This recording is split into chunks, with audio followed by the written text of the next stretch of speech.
Hello and welcome to One Trek Mind. I'm Michael. And I'm Raptor. And today we're going to be discussing the second episode of Enterprise, Fight or Flight.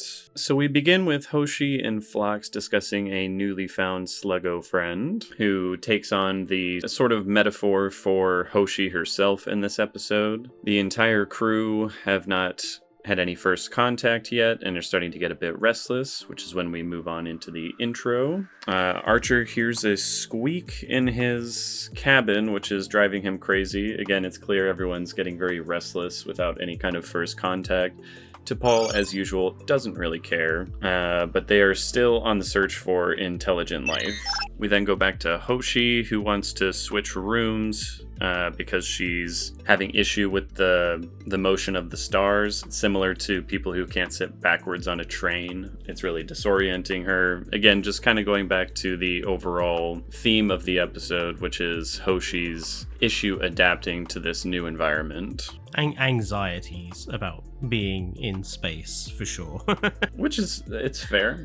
I probably, on a first mission out into space, this being the first vessel going into deep space, it's a naturally anxiety-inducing kind of situation. We then head over to Malcolm Reed, who is struggling to calibrate the weapon system's targeting scanners. Archer believes it could just be an issue with the simulation, so they go out for some real target practice. Which I have to say, there was some pretty solid VFX there on the torpedoes and everything that they did right in that sequence. Reed needs to recalibrate the infrared scanners, but it's going to take too long, so they decide to get moving again.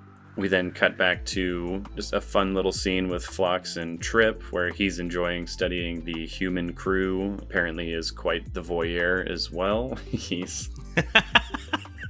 seems very fascinated with all of his new human crew, getting to study how they interact with one another and their specific smells and whatnot. And mating practices. Yes, we love Phlox here. But then we come across a stalled ship with no comms, engines down, no readings of any kind. They notice that there are hull breaches as a result of a weapons attack.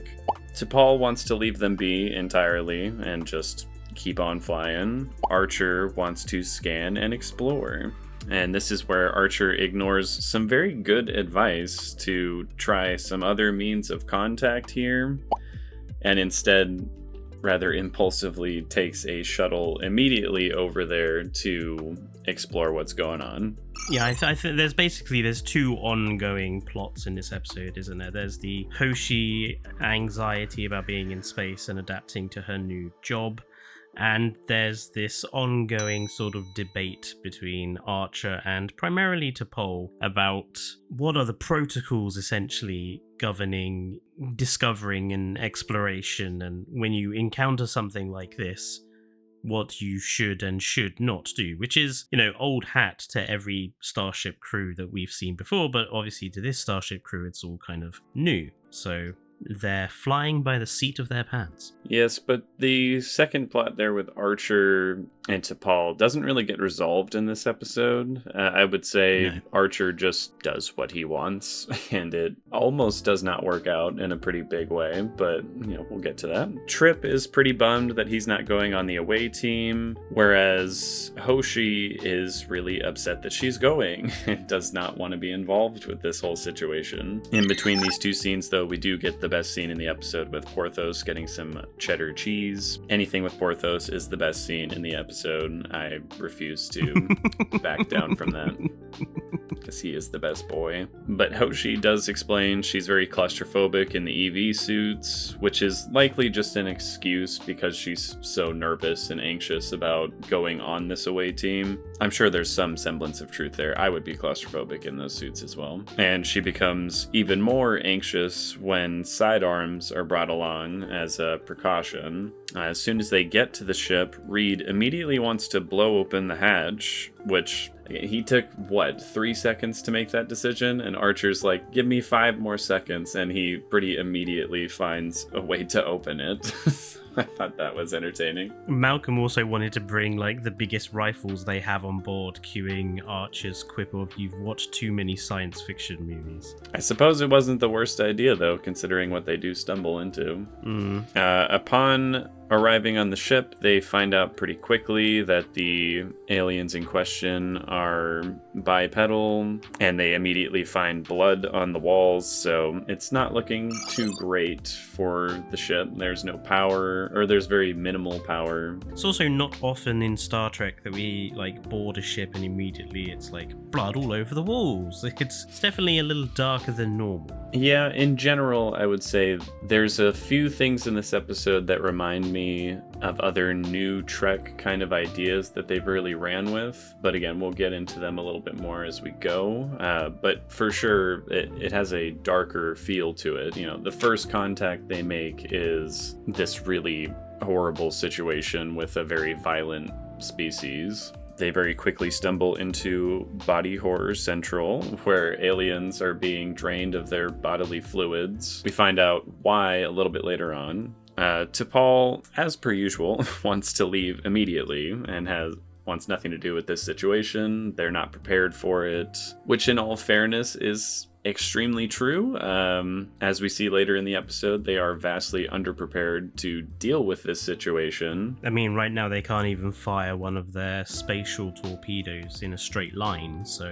Yeah, they're not exactly equipped to handle any hostilities. Archer wants to stay and confront whoever did this, or at the very least find out, what happened here and notify the families of the people on board. But he does agree to move on initially. We then go to Hoshi, who is rather ashamed of her reaction to the bodies, saying she screamed like a 12-year-old girl, which, again, I think Phlox is correct. I think she's being too hard on herself. I would probably scream if I saw that as well. Again, it's not something you come across too terribly often, especially on your very first away mission. This is also the scene where it becomes rather apparent that Lil Sluggo is the sort of placeholder for Hoshi in this episode. Each of them are trying to adapt to a new environment and not doing very well currently. Then over dinner, Archer rather aggressively attacks T'Pol over her measured responses to some things. In some cases, he's rather justified in what he's saying, but he's a little overzealous in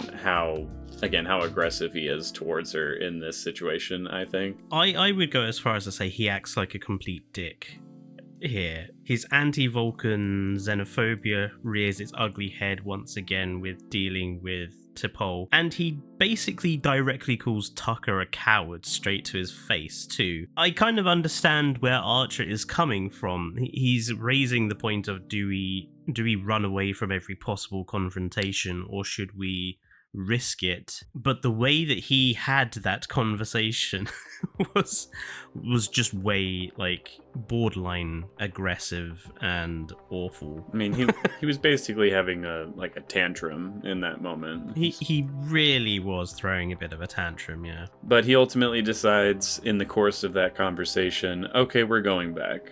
We can't just leave those people to some unknown fate. We're going to go back and find out what happened, send messages back to their family, etc., etc. Yeah, I mean, to his credit, on the return trip, he does go back in with an actual dedicated plan. I'm taking Phlox to find out what's going on. I'm taking Tucker to get the ship running again. I'm taking Hoshi so we can send a message. He does at least decide to go back with an actual concrete plan, as opposed to we're just going to go over to the ship because it happens to be here, like the first time. It did not go unnoticed to me that he goes on the away mission both times, even the second time when he knows that it's probably a really dangerous situation that they are now involved in. I'm like, okay, Michael Burnham, you're really... A bit of Michael Burnham there.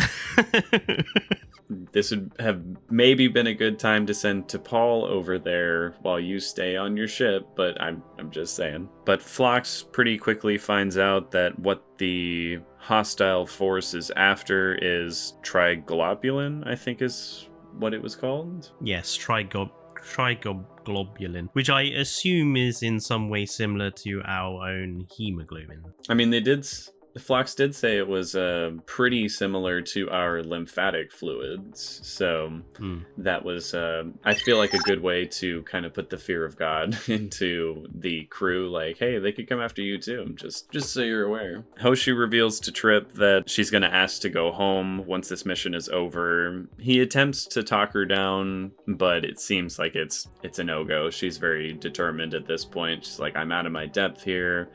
I can't handle this. She's just a little too wigged out by everything that's going on. But at this moment, the hostile forces return with a ship that I thought looked very similar to Valak's ship in Picard Season 3. I suppose it does have the sort of Shrike about it. It had a very like V-shaped blade kind of look to it. The only difference really being that it was all black and had green lighting to it, which I suppose lends itself to the theory that it could have been a Breen ship that came through, which appears to be the fan theory. It seems to be the prevailing fan theory, based solely on the way that it looks, because it's very similar to some Breen ships. According to the fan base, I personally have never prescribed to that idea.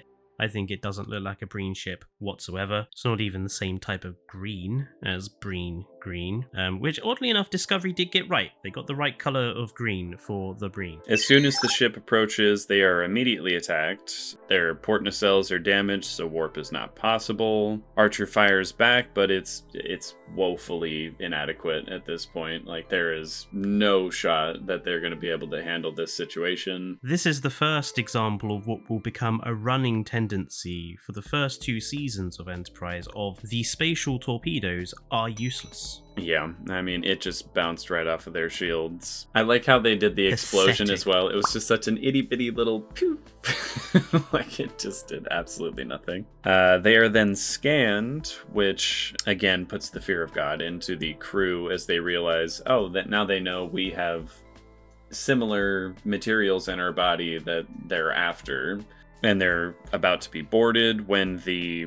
what are they called? The Axanar? The Axanar, yes. A ship of theirs... we don't know that yet. Yes, we don't know the name of the alien race yet, but they have received the distress call that Hoshi and Trip were able to send out. They show up, but Hoshi is really struggling to translate and explain to them that they are not the enemy in this situation, and that they need help. The hostile forces use a tractor beam on Enterprise, which I believe, again, if we're going chronologically, this is the first tractor beam we've ever seen. I think this is the first time Starfleet has directly encountered a tractor beam, although the Vulcans are known to have the technology, but given the way that, like, Malcolm refers to it as a stabilization beam, I think it's obvious that this must be the first encounter with a tractor beam of this crew, at least, or Starfleet, at least. Not quite as cool as the grapples, but, you know. Hoshi needs to speak to the Axanar herself, but she's really, really hesitant on the whole thing. She's like, I'm just going to make it worse. I can't do this. It's just very down on herself, has no self-confidence in the situation. But Archer gives her a quick little pep talk, and she decides to give it a go. She does succeed. Rather, I would say almost a little too well. I think she makes a good point of, I don't know the vocabulary or the conjugations of these words. I'm probably not going to get anywhere even close. I almost don't believe that she apparently did, just based off of raw talent there. Regardless, she does succeed, and the Axanar help to destroy the hostile forces. Then off-screen, the Axanar apparently make nice with the Enterprise. They share a little bit of cultural information with each other, and Hoshi agrees to stay with Enterprise before dropping off Sluggo on a new home to adapt similarly to herself. And that's where we end the episode. Yeah, so it's basically two sort of main things in this episode. I find myself kind of a bit split about the Hoshi storyline here. On the one hand, I think it's very human. I think it's very normal. In future, well, what will be the future of Starfleet, but in other legacy Star Trek shows, we see Starfleet crew members respond to seeing dead aliens, dead crew, in a very dispassionate, almost Vulcan way. As opposed to here, where Hoshi, and I would say Archer as well reacts in a very sort of freaked out, empathetic way, which I find very sort of natural. But on the other hand, some of the... I don't know whether it's the acting potentially in that last bit on the bridge where she's like, oh, but she just kind of gets a bit whiny and, oh, just gonna make everything worse. And I understand that you're anxious. It just came across a little whiny at that point in time. I would agree. I also can't tell if it's really the acting or the writing in that situation, but it is sort of like, girl, we're gonna die. You could at least give it a shot. Like, stop arguing with me on this and just try it, please. Considering she needs about 20 seconds to suddenly be able to get the point across better than the computer to the alien, which I do call a little bit of bullshit on, but this is Star Trek, and Star Trek is known for this sort of thing. I mean, there's a couple of other, like, what I would say typical Star Trek-isms in this episode, which I'll mention when we do the references bit. But yeah, she gets the point across and saves the day. Really no trouble at all. So, and as for the Starfleet protocols bit, this is obviously going to be something that basically occurs throughout the first season, I think. It's an ongoing plot thread mentioned in episodes throughout season 1. Usually it's Archer and T'Pol butting heads about this is what the Vulcans would do and this is what the humans want to do, and T'Pol thinking that the humans are being rash, reckless in their exploration. Which I think they are. She has a point. Yes. I'm like, again, there's nothing wrong with taking precautions here and going slow. Like, you are not prepared to deal with major threats yet. I've seen the argument, like, oh, well, it's their first voyage out into space. There are no protocols yet, so it makes sense for Archer to be as reckless as he is. I disagree. I think it's sort of common sense to be like, okay, let's take our time here. Wait, this is our first voyage out. We're not ready to deal with these threats, so let's take our time, try, a few different scans. Let's come up with a few different ideas as to how we can solve this situation. He too often just jumps in with no thoughts to the consequences, and every single time there are major consequences. I'm like, man, just slow down.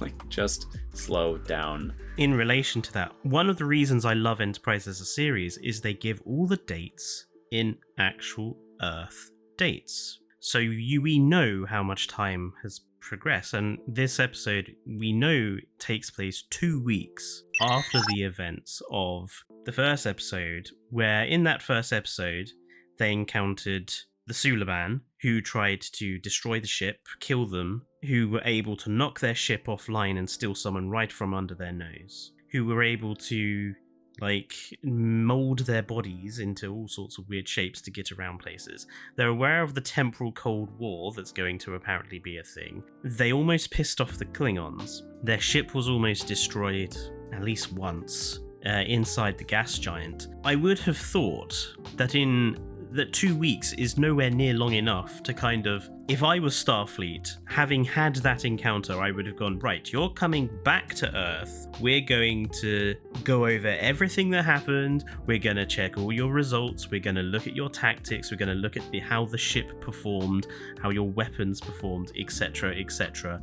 And then you're going to go back out after having fully debriefed on what occurred. Instead, the assumption is they've literally just gone from all of that to, oh, we're just going to carry on, even though the ship is clearly woefully underprepared. Yeah. Again, it's mostly just Archer's attitude towards having to do everything right now. I understand that's a character flaw that has been established in the first 2 episodes because of what happened to his dad. It's nice to see characters with flaws, Discovery, but true. At the same time, it does kind of beg the question of, is he really a competent captain?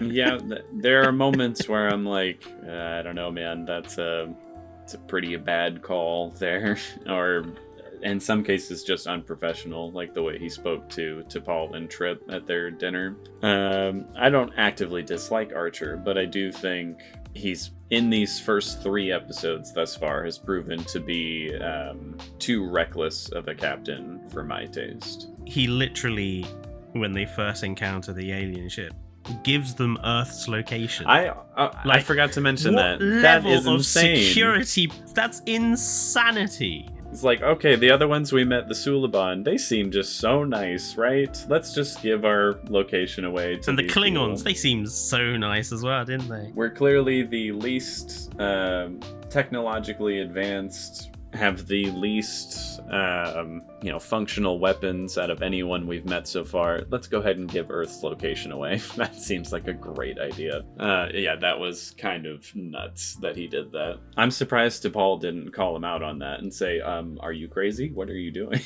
Like, maybe don't give that information away just yet. We don't know who these people are. But yeah, like, overall, I do think it was a good episode. I just think there are a lot of unanswered questions to it, specifically who the hostile aliens were.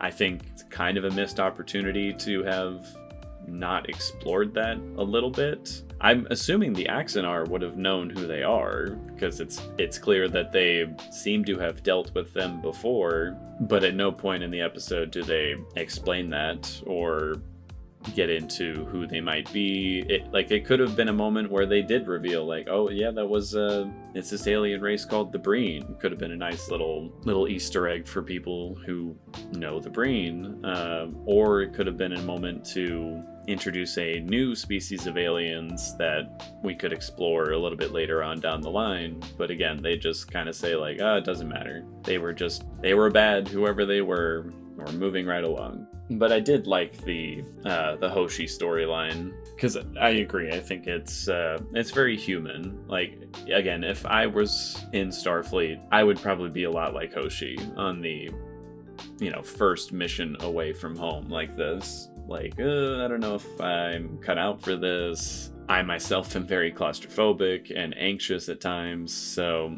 I definitely connected with that storyline. I thought it was a pretty decent one. In regards to the sort of conflicts between Archer and T'Pol here, which side do you agree with? Do you think Archer was right to return, investigate, etc.? Or do you think T'Pol was more in the right here, that they shouldn't have got involved and carried on?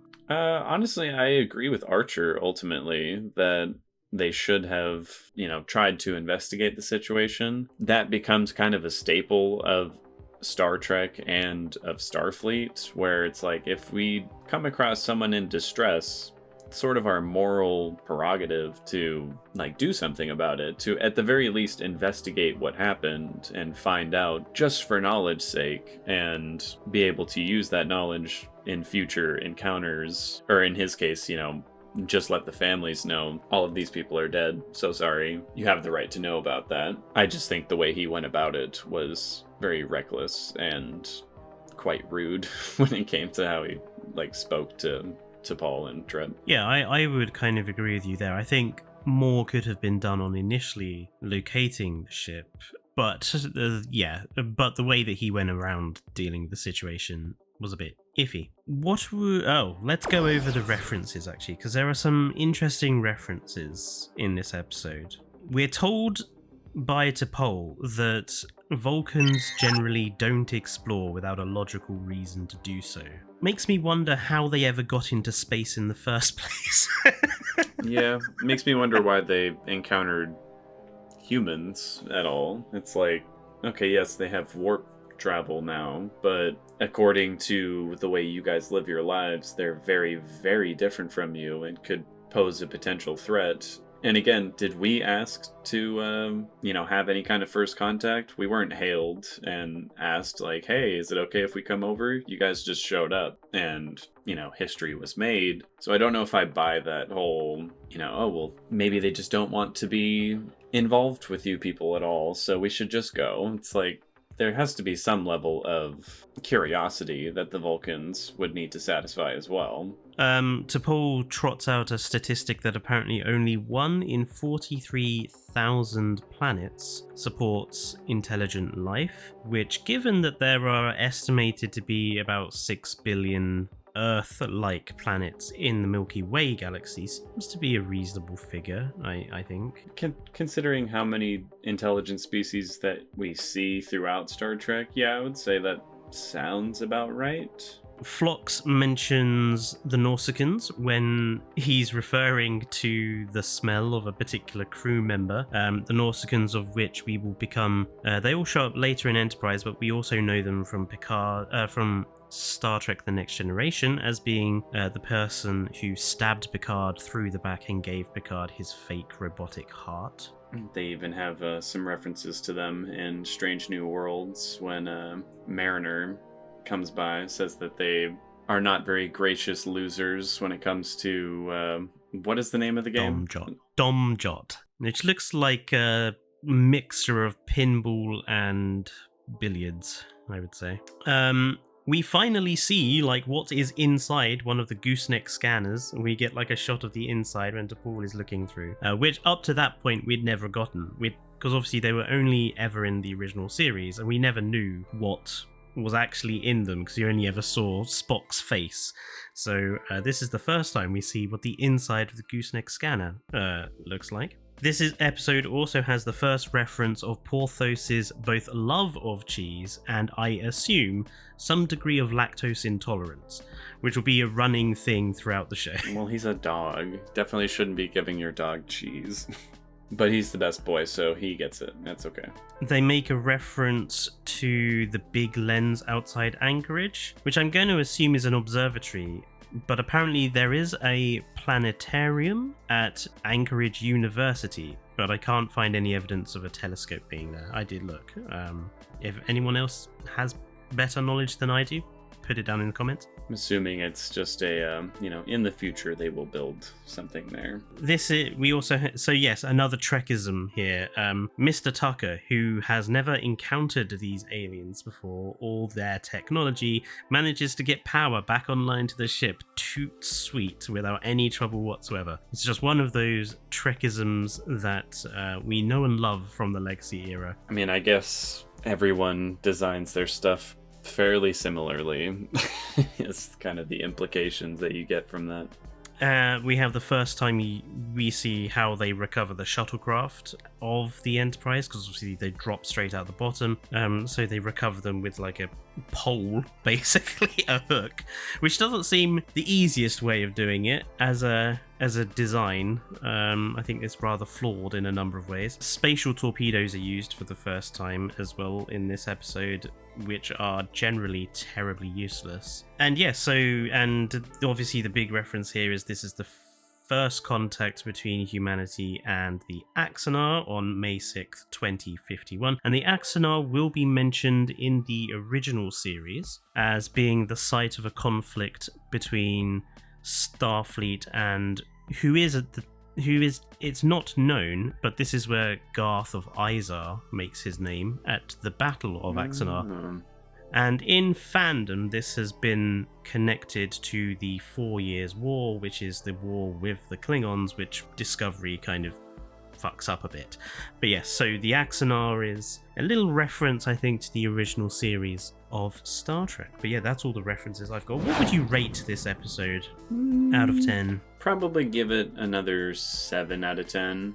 I think it was solid enough, but definitely had some frustrations on my part. Again, mostly with the unanswered questions. I feel like in many ways the episode was a little rushed, and there were some moments with Hoshi that were just downright frustrating, even though it was a relatable character to have at the forefront here. Yeah, I think 7 is pretty fair for the episode as well. Oddly enough, one of my websites that I check, regularly check for Star Trek stuff also gives it a rating of 7. So we're currently sort of in line with what's generally considered. I wonder how they rated the first 2 episodes. They rated them an 8. Yeah. So slightly higher than us. I think that's also fair, though. After seeing these 3 episodes again, I probably would rate the first 2 just a little bit higher. But yeah, this one, like I said, it was solid. It worked for me despite some general frustrations. So let us know down in the comments what you thought about this particular episode and what your rating would be. And don't forget, if you are new to the channel, please consider subscribing to get us further up. We're on 220 at the moment, so I'm hoping we can end the year on at least 300. So if you can help us with that, that would be fantastic. Also, let us know down in the comments whether you think that these bad guys were supposed to be the Breen or not, because I've never been 100% convinced. So, you know, if you convince me down in the comments, or convince us down in the comments that these were the Breen, that would be interesting conversation to have. Personally, I think if it was the Breen, Enterprise would be destroyed. Don't think they would have survived the encounter if it was actually the Breen. With all that being said, until next time, it's goodbye from me. And goodbye from me.